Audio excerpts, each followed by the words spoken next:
नमस्कार, मेरा नाम है सुमित सिंह मेहता। हाजिर हूँ आपके सामने क्लास 12 फिजिक्स से रिलेटेड एक और नया लेक्चर लेके।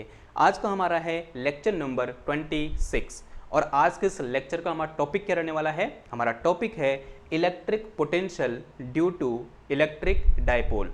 जैसा कि आप सब लोग जानते हैं, हमने 4 या 5 लेक्चर पहले इलेक्ट्रिक डायपोल के कारण इलेक्ट्रिक फील्ड निकाला था और 3 अलग अलग केस वहाँ पर डिस्कस किए थे। पहला केस क्या था? Electric field due to electric dipole in axial direction. दूसरा केस क्या था? Electric field due to electric dipole in equatorial direction. और तीसरा केस जो कि मोस्ट जनरल केस था, वो क्या था? Electric field due to electric dipole in any direction. Same उसी तरीके से आज हम क्या करेंगे, इलेक्ट्रिक डायपोल के कारण 3 डिफरेंट केसेस के लिए इलेक्ट्रिक पोटेंशियल निकालेंगे। यानी पहले कहाँ निकालेंगे? इन एक्सियल डायरेक्शन, फिर कहाँ निकालेंगे? इन इक्वेटोरियल डायरेक्शन, फिर कहाँ निकालेंगे? इन एनी डायरेक्शन। और ये क्या होगा? मोस्ट जनरल केस होगा हमारे पास। ये बात समझ में आ गई आपको? और यही करने वाला आज का हमारा एम रहने वाला है। तो एम समझ में आ गया तो फटाफट से क्या करो, ये हेडिंग यहाँ पर लिख दो। थोड़ा बहुत इलेक्ट्रिक डायपोल क्या होता है उसके बारे में रिकैप कर लेते हैं। अगर कोई बच्चा भूल गया है तो उसको क्या हो जाएगा, अपनी पुरानी यादें तरोताजा हो जाएंगी। तो इलेक्ट्रिक डायपोल क्या होता है? एक यहाँ पर अगर मैं क्या ले लूँ, एक सिस्टम लूँ जिसमें 2 इक्वल और अपोजिट चार्जेस हैं, equal in magnitude and opposite in nature, यानी एक पॉजिटिव है एक नेगेटिव है, तब इस सिस्टम को हम क्या बोल देते हैं? इलेक्ट्रिक डायपोल बोल देते हैं। और हमने ये बोला था कि distance between these 2 charges is equal to 2L होता है। और जो भी डिस्टेंस हम इस इलेक्ट्रिक डायपोल से मेजर करते हैं वो कहाँ से मेजर करते हैं? इसके सेंटर से मेजर करते हैं। ये क्या होता है? Centre of dipole. इसको मैंने क्या बोल दिया? O बोल दिया। एक चीज हमने क्वांटिटी डिफाइन की थी डायपोल से रिलेटेड, उसे हमने क्या बोला था? डायपोल मोमेंट बोला था। और एक किसके बराबर होता है? Q इंटू 2L के बराबर होता है। और ये वेक्टर क्वांटिटी होती है और इस वेक्टर की डायरेक्शन माइनस चार्ज से प्लस चार्ज की ओर होती है। ये बहुत इंपॉर्टेंट चीज है। जो इलेक्ट्रिक डायपोल मोमेंट होता है कहाँ से कहाँ की ओर होता है? माइनस से प्लस चार्ज की ओर होता है। अब बताओ एक्सियल डायरेक्शन कहाँ की ओर होती है? बताओ। तो एक्सियल डायरेक्शन होता है इन the direction of electric dipole movement. तो ये डायरेक्शन कौन सी है? Axial direction. जब मैं इक्वेटोरियल डायरेक्शन की बात कर रहा हूं तो यानी ऐसे, यानी normal to the this axial direction. तो ये डायरेक्शन कैसी है? Equatorial direction. अगर मैं एनी डायरेक्शन की बात कर रहा हूं तो डायरेक्शन कुछ भी हो सकती है। यहां से किसी भी एंगल पर एक ऐसे लाइन खींच दो, यानी यहां मुझे क्या करना होगा? इलेक्ट्रिक पोटेंशियल फाइंड करना होगा। तो ये 3 केस आज मेरे पास होने वाले हैं। और पहला केस लेके चलते हैं, electric field due to electric dipole in axial direction. तो पहला क्या आ जाएगा यहाँ पर? इन, ये हिंट डाल देना आपने, इतनी हिंट डाल दी होगी। उसके बाद क्या लिखना? इन एक्सियल डायरेक्शन, यहाँ पे इन द एक्सेस, यहाँ पे अलोंग एक्सेस। ओके, तो अज्यूम कर लो, let us consider we have a electric dipole as shown in following figure. तो ये क्या है मेरे पास? माइनस क्यू चार्ज है। ये क्या है मेरे पास? प्लस क्यू चार्ज है। इस पॉइंट को मैंने ए बोल दिया, इस पॉइंट को मैंने बी बोल दिया। ये क्या है? सेंटर ऑफ डायपोल है, इसको मैंने क्या बोल दिया? ओ बोल दिया। और यहाँ पर जो डायपोल मोमेंट है वो कहाँ से कहाँ की ओर है? नेगेटिव चार्ज से पॉजिटिव चार्ज की ओर है। मैं ये बोल रहा हूँ कि this is axial direction of this dipole और मुझे इस P पॉइंट पर क्या करना है? इस डायपोल के कारण इलेक्ट्रिक पोटेंशियल फाइंड करना है। अभी P पॉइंट कहाँ पर है? इसकी डिस्टेंस हम कहाँ से मेजर करेंगे? भाई इसके सेंटर से मेजर कर देंगे। तो लेट अस से ये जो डिस्टेंस है यहाँ से लेकर यहाँ तक, यानी O से लेकर P तक, ये कितनी बोल दी मैंने? R बोल दी। ये बात समझ में आ रही है आपको? अब मुझे क्या करना है? यहाँ पर इलेक्ट्रिक पोटेंशियल फाइंड करना है। कैसे फाइंड करेंगे? सबसे पहले क्या करूंगा मैं? इस प्लस क्यू चार्ज के कारण यहाँ पे इलेक्ट्रिक पोटेंशियल निकाल दूंगा। फिर क्या करूंगा? इस माइनस क्यू चार्ज के कारण यहाँ पे इलेक्ट्रिक पोटेंशियल निकाल दूंगा। अगर मुझे इस डायपोल के कारण यहाँ पर पोटेंशियल निकालना है तो दोनों का जो पोटेंशियल है उसको ऐड कर दूंगा। क्या निकल के आ जाएगा? यहाँ पर इस डायपोल के कारण इलेक्ट्रिक पोटेंशियल निकल के आ जाएगा। सिंपल सा कैलकुलेशन होगा। अब यहाँ पर एक क्वेश्चन पूछ रहा हूँ आपसे मैं, जब मैं यहाँ पर पोटेंशियल निकाल रहा हूँगा तो जो सम होगा इन दोनों चार्जेस के इंडिविजुअल पोटेंशियल का, वो स्केलर सम होगा या फिर वेक्टर सम होगा? बताओ। आंसर है स्केलर होगा। क्यों? Potential is a scalar quantity. तो अगर ये r है, अभी डिस्टेंस ये मेरे को यहाँ से यहाँ तक, बताओ ये डिस्टेंस कितनी हो जाएगी? देखो, अगर मैं इस डिस्टेंस की बात करूँ तो यहाँ से यहाँ तक ये पूरा कितना है भाई? 2L है। सिंपल सी बात है। ये इसका सेंटर है तो ये कितना हो जाएगा? यहाँ से लेकर यहाँ तक ये L हो जाएगा। तो यहाँ से लेकर यहाँ तक ये कितना हो जाएगा? ये R है, ये L है, तो ये कितना बचा? R माइनस L बचा। सिंपल क्या है हमारे पास? कैलकुलेशन है। ओके, अब ये कितना हो जाएगा बताओ, इस ए से लेकर इस पी तक की डिस्टेंस कितनी हो जाएगी, दिस डिस्टेंस विल बी, देखो ये कितना है यहाँ से यहाँ तक आर है, ये कितना है एल है, तो ये कितना बच जाएगा मेरे पास आर प्लस एल आ जाएगा। ओके, अगर डिस्टेंस पता चलेगी तो आप क्या निकाल देंगे हम, potential due to plus Q charge, तो potential at point P due to plus q, बताओ कितना आ जाएगा। सिंपल हमने फॉर्मूला पढ़ा है, let us say this potential is V1 is equal to कितना आ जाएगा, कल ही हमने फॉर्मूला पढ़ा 1/4πε0 plus Q upon R, R की जो कितना है यहाँ पर ये डिस्टेंस, यानी कितना है R minus L, said is from equation number 1। फिर क्या कर दोगे, potential at point P due to minus Q charge, potential at point P due to minus Q charge, बताओ माइनस क्यू कारण क्या होगा, सिंपल देखो इसके कारण यहाँ पोटेंशियल कितना आ जाएगा, late us say this potential is V2, तो V2 इक्वल टू कितना आ जाएगा 1/4πε0 माइनस क्यू आएगा, देखो साइन के साथ रखेंगे, क्यों, स्केलर क्वांटिटी है इसलिए। ओके, तो कितना आ जाएगा माइनस क्यू आ जाएगा, फिर क्या आ जाएगा ये डिस्टेंस अपॉन में, यानी कितना है डिस्टेंस R प्लस एल है, तो said is from equation number 2। तो this is potential due to plus Q charge and this one is potential due to minus Q charge. अब अगर मुझे यहाँ पर नेट पोटेंशियल निकालना है ड्यू टू द डाइपोल, क्या करूंगा, इन दो इंडिविजुअल पोटेंशियल को ऐड कर दूंगा, और जो एडिशन होगा वो कौन सा सम होगा बताओ, स्केलर सम, जैसे कि अभी थोड़ी देर पहले मैंने डिस्कस भी किया, because potential is a scalar quantity. ये बात समझ में आ गई आपको। तो अब यहाँ से क्या लिख देंगे में, net potential at point P कितना आ जाएगा बताओ, V equal to simple V1 plus V2 आ जाएगा, तो V इक्वल टू V1 की वैल्यू कितनी है, ये रखी हुई है यहाँ पर, this is 1/4πε0 Q upon R minus l आ जाएगा, R माइनस एल, फिर बीच में साइन कैसे आएगा, प्लस का कितना आ जाएगा ये 1/4πε0, this is minus Q upon नीचे कितना आ गया R प्लस एल आ गया। ठीक है, देखो दोनों ओर से क्या कॉमन है, 1/4πε0 कॉमन है और Q भी कॉमन है, तो Q अपॉन 4πε0 जो क्या है मेरे पास कॉमन है, तो अंदर कितना बच जाएगा, ये बच गया मेरे पास 1/r माइनस का l, ये माइनस सॉरी प्लस कितना आएगा, माइनस आ जाएगा 1/r plus l and this bracket is close, तो दिस इज इक्वल टू कितना आ जाएगा, ये Q अपॉन 4πε0। देखो इन दोनों का एलसीएम कितना आ जाएगा, दोनों का प्रोडक्ट यानी r minus l into r plus l हो जाएगा, ये क्या हो जाएगा इधर मल्टीप्लाई r प्लस एल, फिर माइनस कितना आ जाएगा, ये r माइनस एल आ जाएगा and this bracket will close, तो दिस इज इक्वल टू कितना आ गया, ये Q upon 4πε0 and this bracket, तो एक बार काम करो इसमें, तो this is r plus l, इस ब्रैकेट को ओपन करो, कितना आ गया, ये माइनस का r माइनस प्लस का l और डिवाइडेड बाई, देखो नीचे सिंपल फॉर्मूला बन रहा है a minus B into A plus B, क्या होता है a minus B into A plus B is equal to formula होता है A square minus B square, ये फॉर्मूला है। यहाँ ए की जो कितना है r है, b की जो कितना है l है, तो नीचे कितना आ जाएगा, ये r square minus l square. ठीक है, ऐसा कुछ फॉर्मूला आ गया। देखो ऊपर देखो इस r से ये r कैंसिल हो जाएगा, बिकॉज ये माइनस है ये प्लस है, और ऊपर कितना हो जाएगा 2l हो जाएगा, तो this will be equal to Q upon 4πε0 और ब्रैकेट के अंदर कितना आ गया 2l upon r square minus l square, तो this is potential at point P due to our dipole.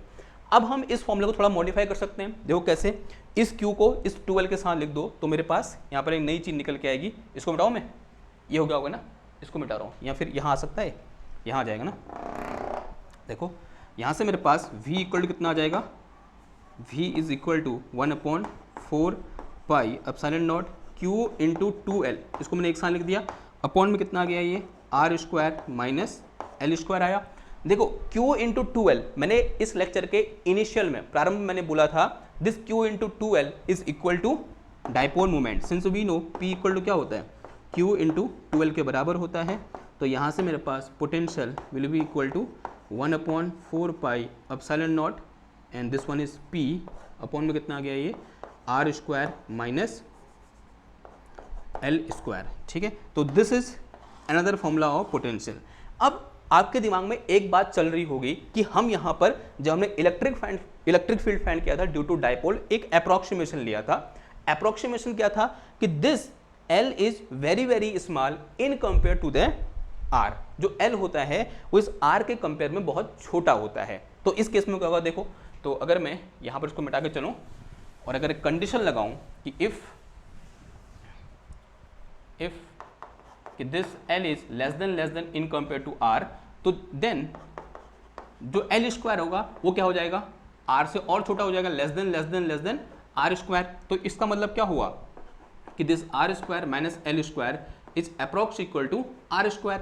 यानी L इतना छोटा है कि इस R स्क्वायर में से इस L स्क्वायर को माइनस करने पर ज़्यादा कोई फर्क पड़ेगा नहीं R स्क्वायर की वैल्यू में। इसका मतलब R square minus L square is approximately equal to R square. Now this formula will modify as V equal to कितना आ जाएगा, 1/4 पाई एप्सिलॉन नॉट, और ये कितना आ जाएगा देखो P अपॉन ये कितना आया R square minus simple R square, because this R square minus L square will be approximately equal to R square. तो this is potential due to dipole in axial direction, यहाँ बोल सकते हैं at any point in the axis of dipole, ऐसा ही बोल सकते हैं। And it is very very important formula, एक नंबर में ये फॉर्मूला पूछा जा सकता है। ये जो टॉपिक है ना जो आज हम डिस्कस कर रहे हैं ये इजी टॉपिक है, और कभी कभी क्या होता है ना, जैसे एग्जामिनर का मन करता है कि वो बच्चे को एक लॉलीपॉप दे दे, एक छोटी सी इजी चीज दे दे, वो इजी चीज यहां से बनती है, किससे, इलेक्ट्रिक पोटेंशियल से। Electric potential due to dipole, electric potential due to point charge. ऐसे जब मन करता है एग्जामिनर का कि 3-4 क्वेश्चन कठिन हो गए, मुश्किल जैसे हो गए, एक छोटा सा क्वेश्चन दे देता हूं, क्या बोल देगा वो कि बताओ कि इस किसी इलेक्ट्रिक डाइपोल के कारण एक्सियल डायरेक्शन में इलेक्ट्रिक पोटेंशियल क्या होता है, इक्वेटोरियल डायरेक्शन में इलेक्ट्रिक पोटेंशियल क्या होता है। सिंपल क्वेश्चन है, आपसे पूछ देगा। लेकिन होता क्या है ना, ऊपर 4 क्वेश्चन खतरनाक हैं, आप डर के आपकी हालत खराब हो गई है, पसीना आ चुका है, और एक इजी से इजी क्वेश्चन भी आप गलत करके आ जाते हो, ठीक है। लेकिन एग्जाम को पता होता है कि कैसे कहाँ उस क्वेश्चन को मुझे फिट करना है, वो वैसे क्वेश्चन को फिट करता है, और आप आसान से आसान क्वेश्चन भी गलत कर देते हो। लेकिन तभी में अगर ये आसान है तो इस आसान को भी आसान समझकर नहीं पढ़ना है, वैसे ही पढ़ना है जैसे आपने मुश्किल से मुश्किल टॉपिक डिस्कस किया है, ठीक है। क्लियर बात, ओके। नाउ तो ये तो कहाँ हो गया, इन एक्सियल डायरेक्शन। अब बात किसे करते हैं, सेकंड हमारा क्या, इन इक्वेटोरियल डायरेक्शन। दूसरा लिखो, सेकंड हो जाएगा इसमें, केस 2 लिखो, यहाँ पे सेकंड करके चलो, क्या, इन इक्वेटोरियल डायरेक्शन। कोई अनुमान लगा सकता है कि भाई इक्वेटोरियल डायरेक्शन में इलेक्ट्रिक पोटेंशियल कितना होगा।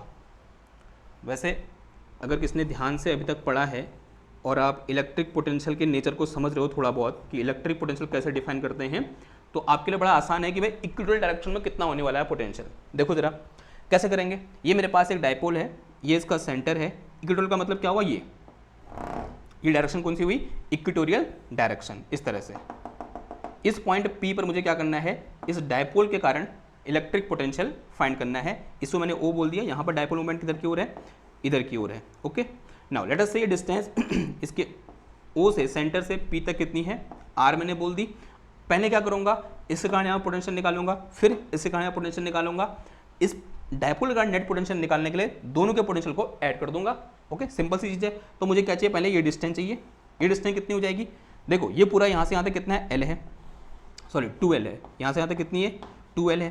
तो ये कितना हो जाएगा, यहाँ से यहाँ तक, this will be equal to, अगर ये 2L है तो ये कितना हो जाएगा, L हो जाएगा। ये R है, ये L है, ये एक राइट एंगल ट्रायंगल है, तो पाइथागोरस थ्योरम लगा दो। ये क्या है, हाइपोटेनियस, ये क्या है मेरा बेस, और ये क्या है, परपेंडिकुलर। तो this will be equal to under root of, क्या होता है, बेस का स्क्वायर और प्लस कितना आ जाएगा, हाइपोटेनियस, क्या है ये, परपेंडिकुलर का स्क्वायर। तो दिस इज अवर हाइपोटेनियस, जो किससे निकल के आया, पाइथागोरस थ्योरम से निकल के आया। सिमिलरली यहाँ देखो ये कितना हो जाएगा, बिकॉज ये डिस्टेंस भी चाहिए मुझे।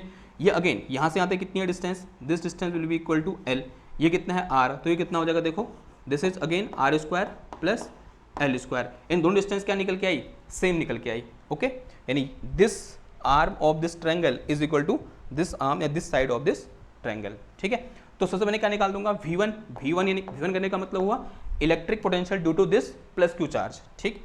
तो this will be equal to 1/4 pi epsilon nought Q upon under root of कितना आ जाएगा, R स्क्वायर प्लस का एल स्क्वायर आ जाएगा। सिमिलरली क्या निकाल दोगे, V2 यानी electric potential due to this minus Q charge at point P, this is equal to 1/4 pi epsilon nought, क्या आएगा माइनस क्यू आएगा, ठीक है, विद साइन रखेंगे, अपॉन अंडर रूट ऑफ कितना आ जाएगा r square plus L square आ जाएगा। अब net potential at point P will be equal to V is equal to कितना आ जाएगा V1 प्लस V2, बताओ आंसर कितना आएगा। साफ साफ दिख रहा है V1 दोनों का मैग्नीट्यूड क्या है, सेम है, लेकिन यहाँ क्या है माइनस साइन है, यहाँ क्या है प्लस साइन है, ठीक है, यानी अगर ये प्लस है तो ये क्या है माइनस है, तो आंसर कितना आ जाएगा 0। तो एक बार रख भी लो, कितना आ जाएगा देखो 1/4 pi epsilon not and this is Q upon under root of this is R square plus L square, फिर माइनस कितना आया 1/4 pi epsilon not and Q upon under root of R square plus कितना आ जाएगा L square, ये plus है ये minus है, दोनों कैंसिल हो जाएंगे, तो आंसर कितना आ जाएगा 0। देखो यहाँ से आसान सा क्वेश्चन MCQ में 1 नंबर का बन जाएगा कि electric potential due to dipole in equatorial direction कितना होता है, तो सिंपल आंसर है कितना होता है 0 होता है। तो at equatorial direction 0 and in axial direction कितना होता है भाई, इतना होता है, and it is very very important. अभी आसान लग रहा होगा लेकिन आसान नहीं होता है। जिस तरह से क्वेश्चन की फ्रेमिंग होती है, जिस तरह से एग्जामिनर क्वेश्चन को फंसा के देता है, किन्हीं दो मुश्किल क्वेश्चन के बीच में एक आसान क्वेश्चन डालता है, तो वहाँ पर एग्जामिनर मतलब एग्जाम के टाइम पर वो प्रेशर नहीं झेल पाते हो आप, और एक आसान से क्वेश्चन को भी गलत करके आ जाते हो, ठीक। तो ये आपको करना है, ध्यान रखना है। तो ये लिख लो भाई कि इन इक्विटोरियल डायरेक्शन कितना होता है, इतना होता है, इन एक्सियल डायरेक्शन कितना होता है, इतना होता है। अब यहाँ पर थर्ड केस आता है इन एनी डायरेक्शन, तो थर्ड केस लिखो इन एनी डायरेक्शन, जो कि मोस्ट जनरल केस होगा। अब जिसने ना electric field due to electric dipole पढ़ा है उसके लिए तो बहुत ही आसान हो रहा होगा, उसको लग रहा होगा कि ये तो बहुत ही मजा आ गया, वहाँ बहुत मशक्कत करनी पड़ी थी, डायरेक्शन देखनी पड़ी थी, यहाँ स्केलर क्वांटिटी है, कोई डायरेक्शन देखनी नहीं पड़ी, ठीक है। तो देखो फिर थर्ड केस क्या हो जाएगा, इन एनी डायरेक्शन, इन एनी डायरेक्शन, यानी इलेक्ट्रिक डाइपोल से किसी भी डायरेक्शन में कैसे हम इलेक्ट्रिक पोटेंशियल फाइंड करेंगे। तो अगेन अज्यूम कर लो कि ये मेरे पास क्या इस तरह से एक इलेक्ट्रिक डाइपोल है, ये माइनस क्यू चार्ज है यहाँ, ये प्लस क्यू चार्ज है, ये डाइपोल का सेंटर है, ये यहाँ पर डाइपोल मोमेंट कितना है इसका, लेट अस से P बोल दिया मैंने, ओके। नाउ अज्यूम कर लो इसके सेंटर से एक मैंने यहाँ पोजिशन वेक्टर ड्रॉ किया इस पॉइंट P के लिए, और late us say this position vector is R, और ये कितना एंगल बना रहा है, थीटा एंगल बना रहा है। देखो न तो एक्सियल डायरेक्शन में है न इक्विटोरियल डायरेक्शन में है, पॉइंट P कहाँ पर है, इस डायपोल मोमेंट की डायरेक्शन से या डायपोल मोमेंट की डायरेक्शन से कितने एंगल पर, थीटा एंगल पर है, यानी किसी भी एक एंगल पर है, दिस एंगल इज थीटा। अगर थीटा इक्वल टू 0 होगा तो कहाँ जाएंगे हम, इक्विटोरियल डायरेक्शन में, सॉरी एक्सियल डायरेक्शन में आ जाएंगे। अगर थीटा इक्वल टू 90 होगा तो कहाँ जाएंगे हम, इक्विटोरियल डायरेक्शन में आ जाएंगे। ये बात आप समझ रहे होगे, ठीक। नाउ अब यहाँ पर किस तरह से हम इलेक्ट्रिक पोटेंशियल फाइंड करेंगे, देखो सिंपल सा केस है, हमने जब इलेक्ट्रिक फील्ड निकाला था तब भी किया था। एक काम करो, इस इलेक्ट्रिक डाइपोल मोमेंट वेक्टर को दो कंपोनेंट में ब्रेक कर दो, एक component in the direction of this R vector and this position vector, और दूसरा वेक्टर कैसे आ जाएगा, normal to the position vector, यानी इसका एक कंपोनेंट कैसे आ जाएगा ऐसे, and this component will be P cos theta, ठीक है, सिंपल सी बात है। अगर इसका प्रोजेक्शन लोगे आप इस तरह से तो क्या आएगा, ये P cos थीटा। दूसरा कैसे आ जाएगा, इन दिस वे, यानी normal to this P cos theta, वो ऐसे आ जाएगा, और इसकी वैल्यू क्या हो जाएगी, अगर P cos थीटा है तो ये क्या आ जाएगा मेरे पास, P sin थीटा। ये समझ में आया क्या किया, देखो ये ऐसे था ना, ये डाइपोल मोमेंट ऐसे था, P वेक्टर ऐसे था, ओके। ये मेरे पास ये एंगल कितना है मेरे पास, थीटा है। अगर मैं इसका प्रोजेक्शन लूँ इन दिस डायरेक्शन तो क्या करना पड़ेगा, यहाँ से ऐसे नॉर्मल ड्रॉ करना पड़ेगा, और ये क्या आ जाएगा मेरे पास, this will be equal to P cos theta. और दूसरा अगर पैरेललोग्राम बनाओगे तो कैसे आएगा बताओ, ऐसे आएगा, तो यहाँ से ऐसे नॉर्मल, तो this will be second component and this will be equal to P sin theta. ऐसे ही किया है मैंने यहाँ पर, ये क्या है P sin थीटा, ये क्या है P cos थीटा। तो मैंने सिंपल क्या किया, एक सिंगल डायपोल को दो डायपोल में कन्वर्ट कर दिया, या दो डायपोल में ब्रेक कर दिया, जिसमें से एक डायपोल कैसे है, ऐसे है, एक डायपोल कैसे है, ऐसे है, और जो ऐसे वाला डायपोल है इस तरीके से जो अलाइन हो रखा है उसका डायपोल मोमेंट कितना है, P cos थीटा है, और जो डायपोल ऐसे अलाइन हो रखा है उसका डायपोल मोमेंट कितना है, P sin थीटा है। अब यहाँ पर गौर करने वाली बात है, जो P sin थीटा वाला डायपोल है इसके लिए ये जो पॉइंट P है वो कहाँ है, इक्विटोरियल डायरेक्शन में है। तो due to this dipole P sin theta, potential at point P will be equal to 0। ये बात समझ में आ रही है आपको। तो potential due to P sine theta will be zero. क्यों हुआ जीरो? Because equatorial direction,